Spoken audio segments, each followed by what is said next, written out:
തുടർച്ചയായ ആറാം തവണയും അടിസ്ഥാന നിരക്കുകൾ മാറ്റാതെ റിസർവ് ബാങ്ക്. രാജ്യം മികച്ച വളർച്ചാപാതയിലെന്ന് reserve bank governor Shaktikanta Das പറഞ്ഞു. അവശ്യ സേവനങ്ങൾക്കുള്ള യു.പി.എ പണമിടപാടുകളുടെ തുക ഉയർത്തണമെന്ന നിർദ്ദേശവും ധനനയ പ്രഖ്യാപനത്തിൽ ഇടം പിടിച്ചു.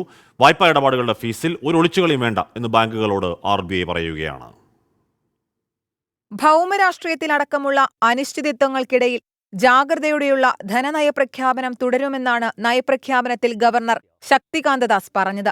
വിലക്കയറ്റം പ്രഖ്യാപിത ലക്ഷ്യമായ 4% മുകളിൽ തുടരുന്നതിനാൽ അടിസ്ഥാന നിരക്കുകൾ ഉയർത്താതെയായിരുന്നു നയപ്രഖ്യാപനം. റിപ്പോ നിരക്ക് 6% തുടരും.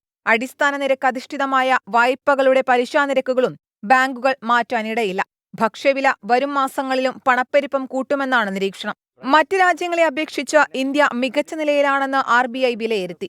സാമ്പത്തിക തട്ടിപ്പുകൾ കൂടിവരുന്ന സാഹചര്യത്തിൽ ഡേറ്റ സുരക്ഷയും സ്വകാര്യതയും ഉറപ്പാക്കാൻ RBI ക്ലൗഡ് സംവിധാനം കൊണ്ടുവരും. വിദ്യാഭ്യാസ സ്ഥാപനങ്ങൾക്കും ആശുപത്രികൾക്കുമുള്ള UPI പേയ്മെന്റ് പരിധി ഉയർത്തണമെന്ന നിർദ്ദേശവുമുണ്ട്.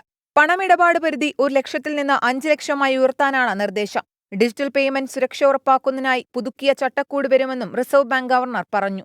സാമ്പത്തിക സ്ഥിരത ഉറപ്പാക്കാൻ വേണ്ട നടപടികൾ തുടരുമെന്ന ഉറപ്പും ധനനയ പ്രഖ്യാപനത്തിലുണ്ട്. Business desk 24.